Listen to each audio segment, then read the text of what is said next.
Good morning विद्यार्थी मित्रांनो. मागील लेक्चरमध्ये आपण समाजशास्त्रीय सिद्धांत, समाजशास्त्र म्हणजे काय, समाजशास्त्राचा अभ्यासविषयी, तसेच समाजशास्त्राच्या अभ्यास विषयामध्ये ज्या 3 घटकांचा समावेश केला जातो त्या तिन्ही घटकांची माहिती आपण बघितलेली होती. आज आपण समाजशास्त्राची व्याप्ती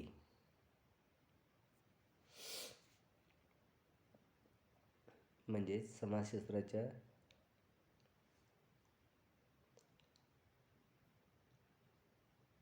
विषयामध्ये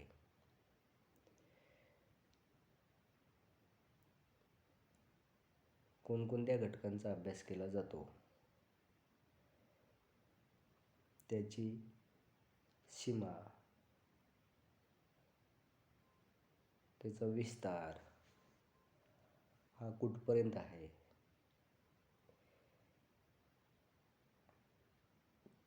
तसेच समाजशास्त्राच्या अभ्यासाचे जे क्षेत्र आहे ते आपल्याला ह्यामध्ये समजून घ्यायचे आहे. तर विद्यार्थी मित्रांनो, समाजशास्त्राची व्याप्ती व्यापक स्वरूपाची आहे. मानवी सामाजिक संबंध हा समाजशास्त्राचा अभ्यास विषय असल्यामुळे मानवी सामाजिक संबंधात समाविष्ट असणाऱ्या सर्व सामाजिक घटकांचा अभ्यास पद्धतशीर व शास्त्रीय दृष्टिकोनातून होत आहे. 19व्या आणि 20व्या शतकातील समाजशास्त्रज्ञांनी सामाजिक संबंधाविषयी जे संशोधन केले आणि जे सिद्धांत मांडले त्याचा अभ्यास समाजशास्त्राच्या व्याप्तीमध्ये समाविष्ट केला जातो. 19व्या शतकापासून समाजशास्त्राच्या अभ्यासाला खरी चालना मिळालेली आहे.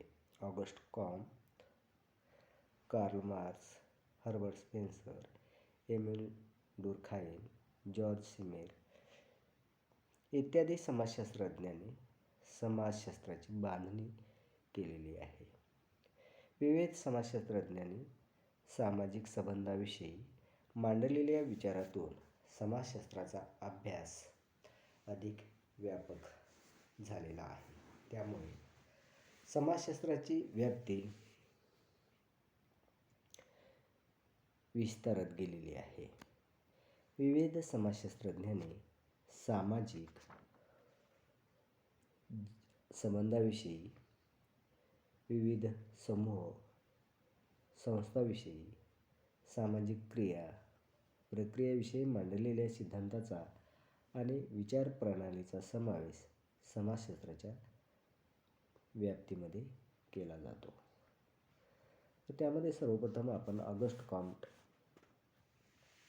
1798 ते 1857. तर तुम्हाला हे स्क्रीनवर जे काही विचारवंत दिसत आहेत त्यांचे ते जन्म आणि मृत्यू, त्यांचा जो कार्यकाल आहे, एकदा कदाचित तुम्हाला त्यांच्याविषयी परीक्षेमध्ये प्रश्नसुद्धा विचारला जाऊ शकेल. तर सर्वप्रथम आपण ऑगस्ट कॉम्ट यांच्याविषयी माहिती बघूयात. ऑगस्ट कॉम्टने सामाजिक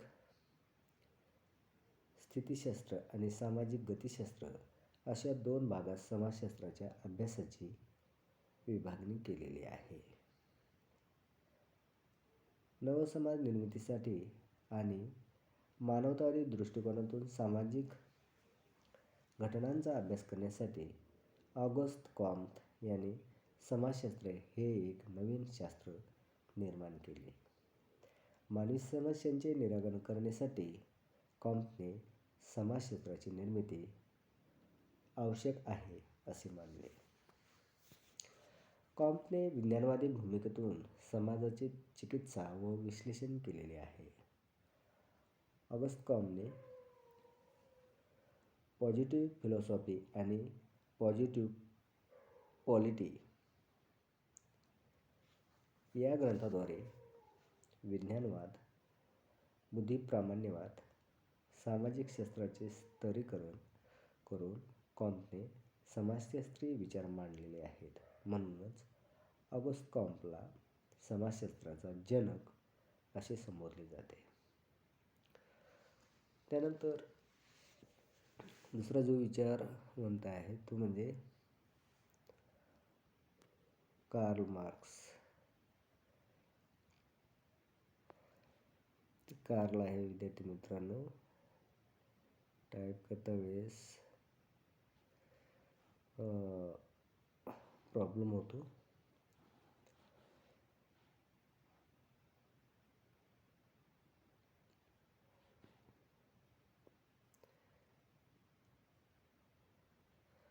कार्ल मार्क्स आहेत. कार्ल मार्क्स यांचा जन्म 1818 ते मृत्यू 1883. आधुनिक राजकीय तत्त्वज्ञानात एक थोर समाजवादी विचारवंत म्हणून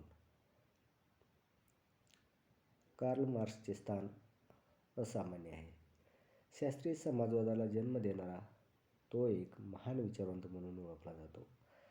कार्ल मार्क्सने कम्युनिस्ट पक्षाचा जाहीरनामा, Das capital, the poverty of philosophy हे ग्रंथ लिहिले. ग्रंथलेखनात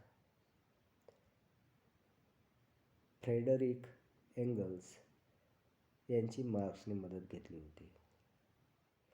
हेगेलच्या द्वंद्वात्मक भौतिकवादाचा परिणाम मार्क्सच्या भौतिकवादी सिद्धांतावर झालेला आपल्याला दिसून येतो. मार्क्सच्या साम्यवादी विचारसरणीचा आढावा घेतला असता असे म्हणता येईल की पुढील सिद्धांताच्या अभ्यासाद्वारे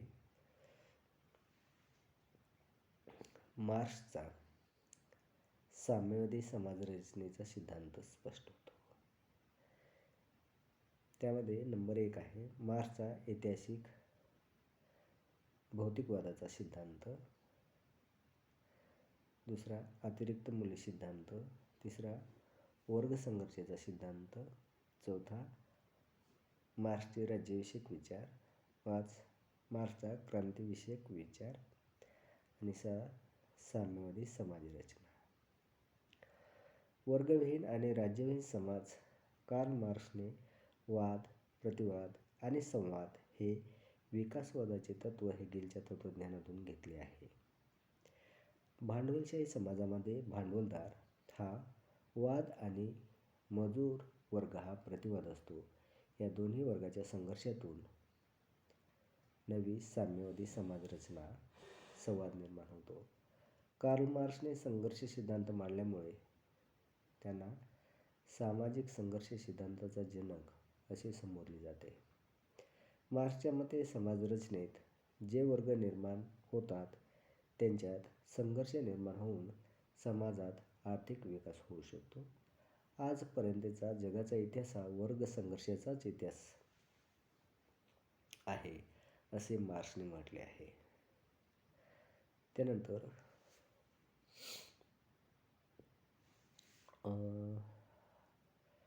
हर्बर्ट स्पेन्सर 1820 ते 1903 हा त्यांचा कार्यकाल आहे. इंग्लंडमधील विचारवंत हर्बर्ट स्पेन्सर यांनी सामाजिक उत्क्रांतीवादी सिद्धांत आणि समाजाविषयीचा सेंद्रिय सिद्धांत मांडून समाजशास्त्र ह्या विषयामध्ये महत्त्वाचे योगदान दिलेले आहे. स्पेन्सरने सामाजिक संघटनावर आधारित सैनिक समाज आणि औद्योगिक समाज असे 2 प्रकार सांगून समाजाचा सेंद्रिय सिद्धांत मांडून समाज आणि शरीर यांची रचना आणि कार्य यातील समानता स्पष्ट केलेली आहे. स्पेन्सरने व्यक्तिवादी विचारसरणीचा पुरस्कार केलेला आहे. स्पेन्सरने समाजशास्त्राची मूलतत्त्वे या ग्रंथात कुटुंब, धर्म, समूह, राज्य, सामाजिक स्तरीकरण आणि सामाजिक नियंत्रण या विषयासंबंधी विचार मांडलेले आहेत. त्यानंतर एमिल डुर्खाइम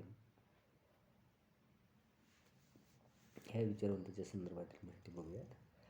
सामूहिक प्रतिनिधित्वाचा सिद्धांत मांडणारा वास्तववादी आणि विज्ञानवादी विचारवंत म्हणून समाजशास्त्रज्ञ एमिल डुर्कहाइम यांचे योगदान अत्यंत मोठे आहे. डुर्कहाइम यांनी समाज संरचनात्मक दृष्टिकोनातून सामाजिक समस्यांचा अभ्यास करताना काही विषयांचा विचार केलेला आहे, ज्यामध्ये सामाजिक स्वरूपशास्त्र,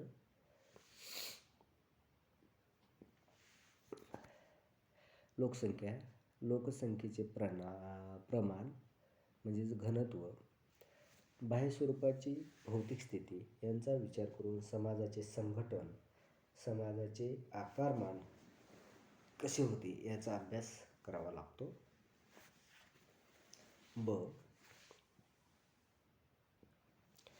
सामाजिक शरीरशास्त्र, भाषा, धर्म, कुटुंब, कायदा आणि लोकांचे आर्थिक जीवन या घटकांचा अभ्यास या विभागात केला जातो. सामान्य समाजशास्त्र, सामाजिक जीवनाची सातत्यता आणि स्थिरता प्राप्त करून देणाऱ्या सामाजिक नियमांचे आणि तत्त्वांचे अध्ययन करणे. 5वा विचारवंत आहे जॉर्ज स्मिथ.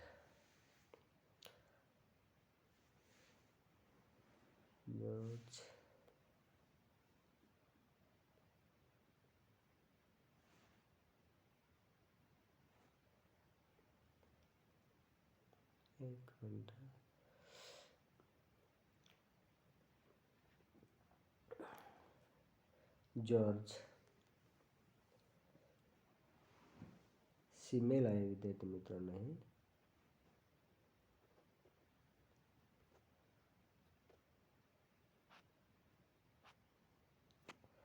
लक्षात असू द्या, टाईप करता वेळेस काही लक्षात नाही आलं ते. तर जॉर्ज सिमेल 1858 ते 1918 सामाजिक समूह आणि विविध प्रकारचे सामाजिक संबंध याविषयी जॉर्ज सिमेल यांनी विशेष सखोल विश्लेषण केले आहे. त्यांनी समाजशास्त्रातील स्वरूपप्रधान समाजशास्त्र, फॉर्मल स्कूल इन सोशिओलॉजी हा विचार संप्रदाय विकसित केला. त्यामुळे समाजशास्त्राच्या विकासाला योग्य दिशा आणि चालना मिळाली. सिमेलचे वास्तववादी समाजशास्त्र सामाजिक संघटनेच्या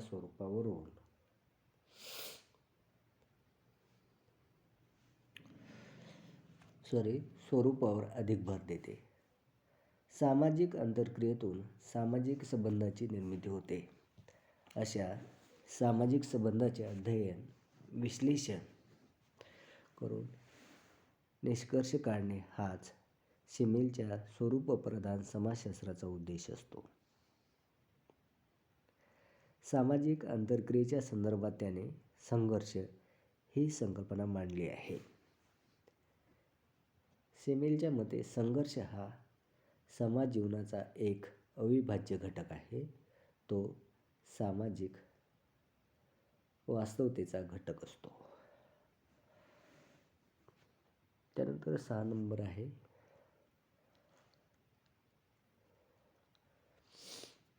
जॉर्ज हर्बर्ट मीड. तर विद्यार्थी मित्रांनो, आंतरक्रियावादी दृष्टिकोनाचा उद्गाता म्हणून जॉर्ज मीड समाजशास्त्राच्या अभ्यासात ओळखला जातो. लहान समूह आणि व्यक्तीचे संबंध अशा मानवी आंतरक्रियेवर मीडच्या समाजशास्त्रीय विश्लेषणावर भर होता. संपर्काच्या अतिसूक्ष्म प्रकाराचे निरीक्षण करण्यात मीडला आस्था होती. उदाहरणार्थ, हास्य, तिरस्कार किंवा कपाळावर आड्या घालणे, मान डोलावणे इत्यादी क्रिया जाणून घेणे. मीडच्या मते काही वेळा आंतरक्रियावादी दृष्टिकोन प्रतिकात्मक स्वरूपाचा वाटतो. एखाद्याला नमस्कार करणे किंवा आदर दाखवणे किंवा एखाद्याला तुच्छ मानणे यासाठी वेगवेगळ्या समाजात भिन्न भावना प्रकट केल्या जातात. उदाहरणार्थ, वेगवेगळ्या समाजात आत्महत्या केल्यावर सांकेतिक पद्धतीने ते कसे सांगितले जातात हे पाहणे मजेशीर आहे. अमेरिकेत डोक्यावर एक बोट ठेवून गोळीबार केला असे समजते. जपानमध्ये पोटावर हात ठेवला जातो. न्यूगिनीमध्ये घशावर हात ठेवला जातो. हे सांकेतिक क्रियेचे प्रकार मूक संपर्काचे मानले जातात.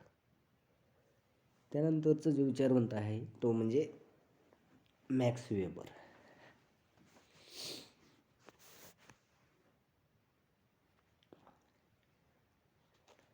विद्यार्थी मित्रांनो, जर्मन समाजशास्त्रज्ञ मॅक्स वेबरने समाजशास्त्रीय अभ्यासात मोलाचे योगदान दिलेले आहे. वैज्ञानिक आणि वस्तुनिष्ठतेच्या पायावर उभे असलेले आणि पद्धतीशास्त्रांचा आधार घेणारे समाजशास्त्र विकसित करण्याचे महत्त्वपूर्ण कार्य मॅक्स वेबरने केले आहे. व्यक्तिप्रधान सामाजिक क्रियेचा अभ्यास वैज्ञानिक दृष्टिकोनातून करणारा मॅक्स वेबर हा पहिला विचारवंत होता. मॅक्स वेबरने वस्तुनिष्ठता, अनुभवजन्यता, कार्यकारणभाव, शास्त्रीय विश्लेषण इत्यादी शास्त्रीय निष्कर्ष लावून समाजशास्त्राला विकसित केले. धर्म आणि सामाजिक परिवर्तन, सत्तेचे प्रकार, नोकरशाहीची संकल्पना, आदर्श प्रारूप याविषयीचे मॅक्स वेबरचे योगदान महत्त्वपूर्ण मानले जाते. मॅक्स वेबरने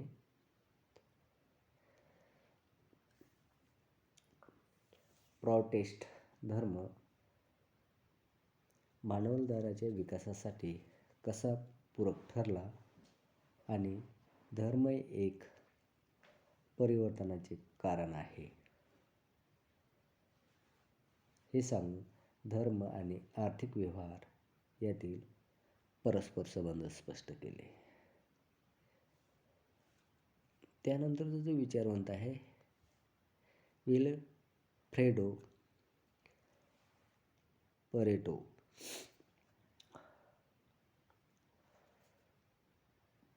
इटालियन समाजशास्त्रज्ञ पेरेटो याने माइंड अँड सोसायटी हा ग्रंथ लिहून सैद्धांतिक विश्व हे घटनात्मक निरीक्षणावर आधारित असावे, त्याला तर्कसंगती असावी असे म्हटले आहे.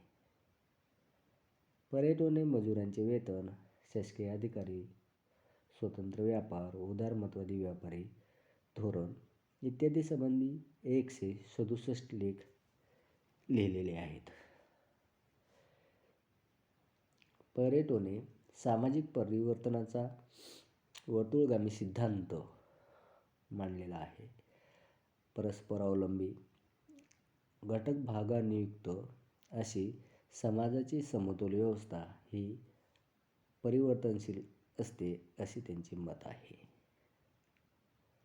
त्यानंतर किंग्सले डेव्हिस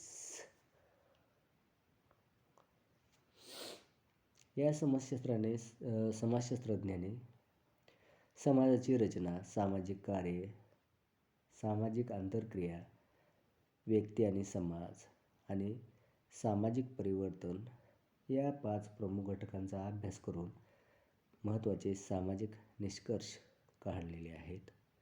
त्यानंतर हंटिंग्टन केनर्स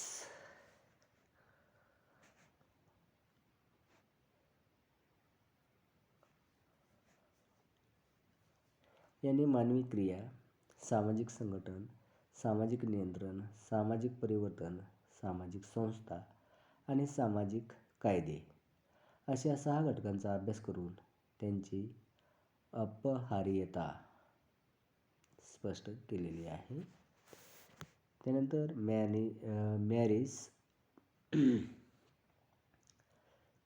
गिन्सबर्ग या विचारवंतांनी सामाजिक स्वरूप, आकार शास्त्र, सामाजिक नियंत्रण, सामाजिक प्रक्रिया, सामाजिक विकृतीशास्त्र इत्यादी घटकांचा अभ्यास करून समाजशास्त्रीय निष्कर्ष मांडले आहेत. आणि सर्वात शेवटचा टॉलकॉट पार्सन्स हा विचारवंत आहे. तर विद्यार्थी मित्रांनो, टॉलकॉट पार्सन यांनी सामाजिक क्रियेचा सिद्धांत मांडला. त्यांनी कार्यात्मक दृष्टिकोनातून मूल्ये, नियमने, व्यवस्था, दर्जा, भूमिका, सत्ता इत्यादी विषयी विश्लेषण केलेले आहे. पार्सन्स याने हार्वर्ड विश्वविद्यालयात 40 वर्षे अध्यापन आणि संशोधन करून समाजशास्त्रीय निष्कर्ष सांगितलेले आहेत. तर विद्यार्थी मित्रांनो, आज आपण इथे थांबूयात.